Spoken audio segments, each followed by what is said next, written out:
Hola Iglesia, continuamos en nuestro propósito de 40 días y bueno, nos alegra mucho que usted continúe todos los días haciendo la lectura de este libro junto con nosotros y no solo leyéndolo, sino descubriendo ese propósito que Dios tiene para cada uno de nosotros. Así que le invito para que ahí donde está usted pueda cerrar sus ojos y podamos tener un tiempo de oración para presentar este tiempo de lectura. Señor, te damos gracias, Dios, en el día de hoy porque nos permites reunirnos, Señor, a través de los medios de comunicación, Señor, para poder dar lectura, Señor, a estas lecciones diarias con el propósito de descubrirte, de conocerte más, también de conocernos aún más a nosotros mismos y conocer el diseño, Señor, con el cual tú nos creaste. Señor, te damos gracias, disponemos nuestro corazón, nuestra mente, nuestra alma, todo lo que somos para poder ser enseñados por ti. En el nombre de Jesús, amén. Bueno, Iglesia, y de esta manera damos inicio. Hoy vamos a leer el día número 23 y de antemano felicitarle por continuar en su disciplina ahí todos los días muy puntual. El día de hoy es ¿cómo crecemos? Tenemos dos citas bíblicas de referencia. La primera es Efesios 4:15, que dice: Dios quiere que crezcamos hasta ser en todo como Cristo. Y Efesios 4:14, que dice: así ya no seremos niños. Dios quiere que crezcas. La meta de nuestro Padre Celestial es que maduremos y desarrollemos las características de Jesucristo. Lamentablemente, millones de cristianos envejecen, pero nunca maduran. Están atascados en una infancia espiritual perpetua, permanecen en pañales y zapatitos de lana porque nunca tuvieron la intención de crecer. El crecimiento espiritual no es automático. Requiere un compromiso intencional. Debes desear, debes decidir crecer, hacer un esfuerzo por crecer y persistir en el crecimiento. El discipulado, el proceso de convertirnos en personas más semejantes a Cristo, siempre empieza con una decisión. Jesús nos llama y nosotros respondemos: sígueme y sé mi discípulo, le dijo Jesús. Entonces Mateo se levantó y lo siguió. Cuando los primeros discípulos decidieron seguir a Jesús, no entendieron todo el alcance de su decisión, simplemente respondieron a la invitación del Maestro. Eso es lo único que se necesita para empezar: decidir convertirse en discípulo. Nada le da más forma a tu vida que los compromisos que asumas. Ellos pueden servir para tu desarrollo o destrucción, pero en ambos casos te definirán. Dime cómo estás comprometido y te diré lo que serás en 20 años. Llegamos a ser lo que nos comprometemos a hacer. Llegado ese momento de compromiso, la mayoría de las personas pierden el propósito de Dios para sus vidas. Muchas temen comprometerse con algo y simplemente vagan sin rumbo por la vida.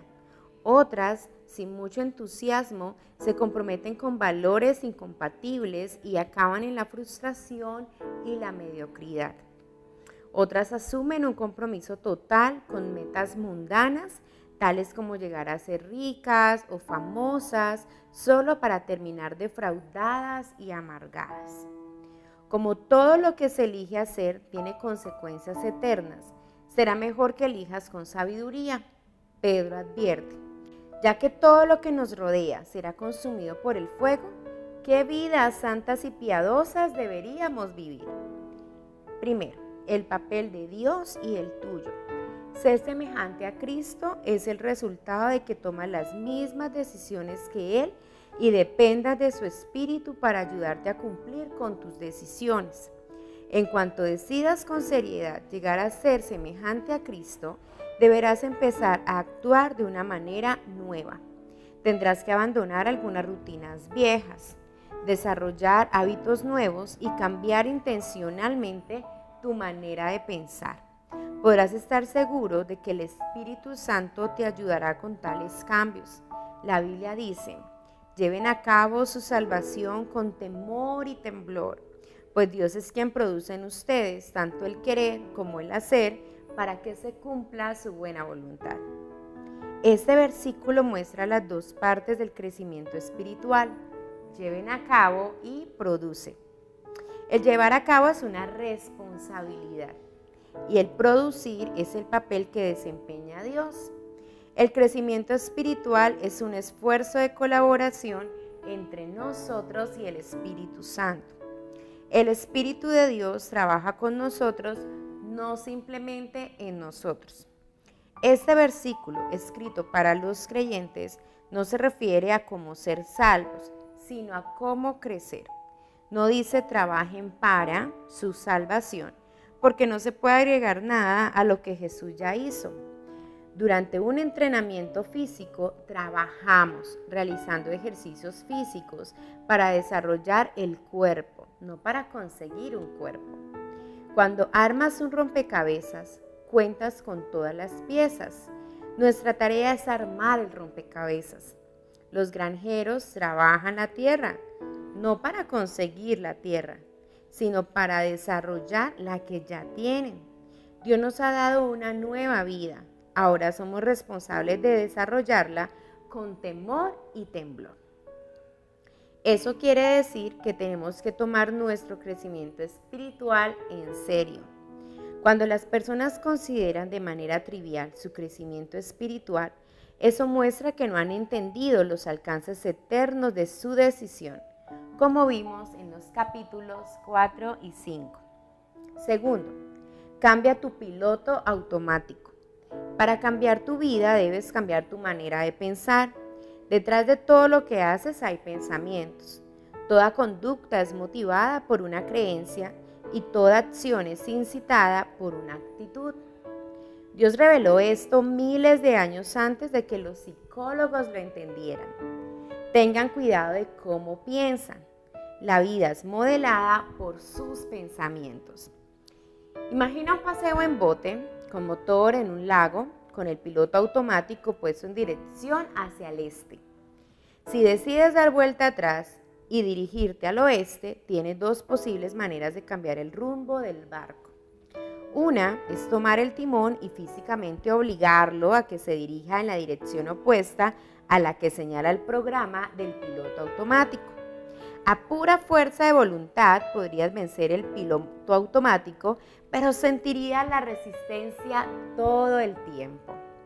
Finalmente, tus brazos se cansarían de la tensión, soltarías el timón y el barco retomaría inmediatamente el rumbo en dirección al este, de acuerdo con su programación interna. Eso es lo que sucede cuando tratas de cambiar tu vida a fuerza de voluntad. Dices, me obligaré a comer menos, haré más ejercicio, dejaré de ser desorganizado e impuntual. Sí, tu fuerza de voluntad puede producir un cambio a corto plazo, pero crea una tensión interior constante porque no has tratado la causa desde su raíz. El cambio no se siente como algo natural, así que finalmente te rendirás, abandonarás la dieta y dejarás de hacer ejercicio. Rápidamente volverás a tus viejos patrones. Hay una manera mejor y más fácil. Cambia el piloto automático, tu manera de pensar. La Biblia dice, dejen que Dios les transforme en una nueva persona, cambiando su forma de pensar. El primer paso en el crecimiento espiritual es empezar por cambiar la manera de pensar. El cambio siempre comienza en la mente. La manera en que piensas determinará cómo te sientes y cómo te sientes influirá en cómo actúas. Pablo dijo, debe haber una renovación espiritual en sus pensamientos y actitudes.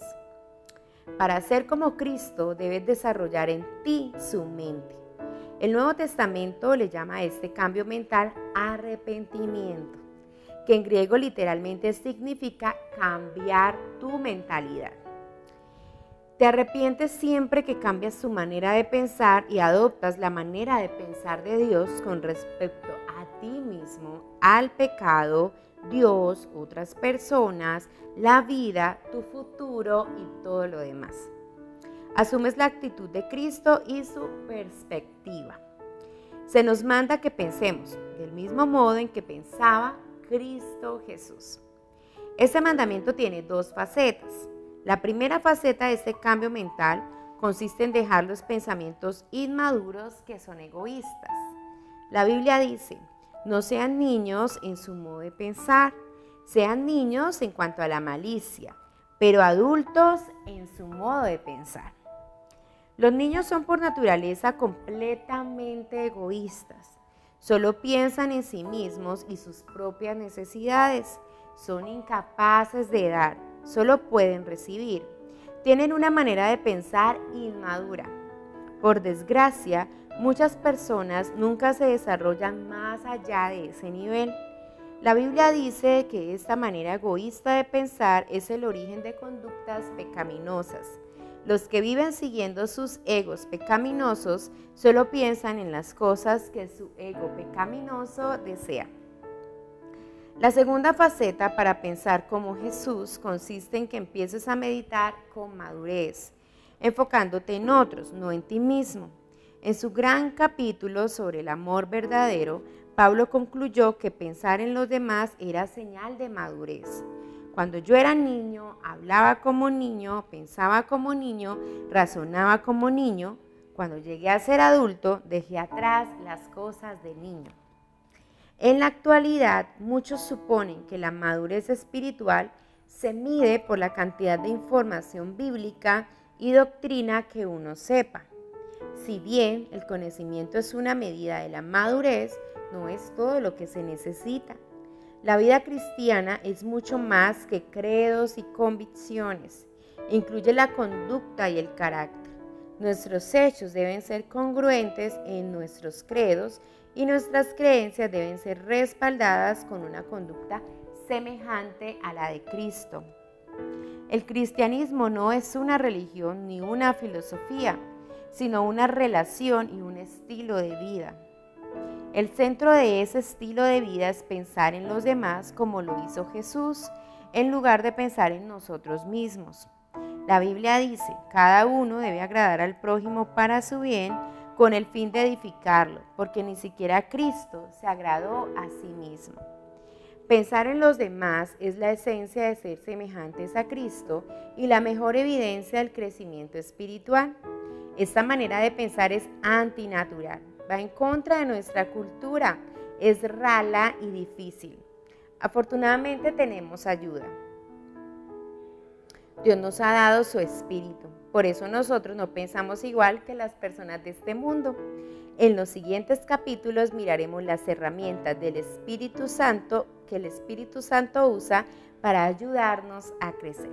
Día 23, pensando en mi propósito. Punto de reflexión: nunca es demasiado tarde para crecer.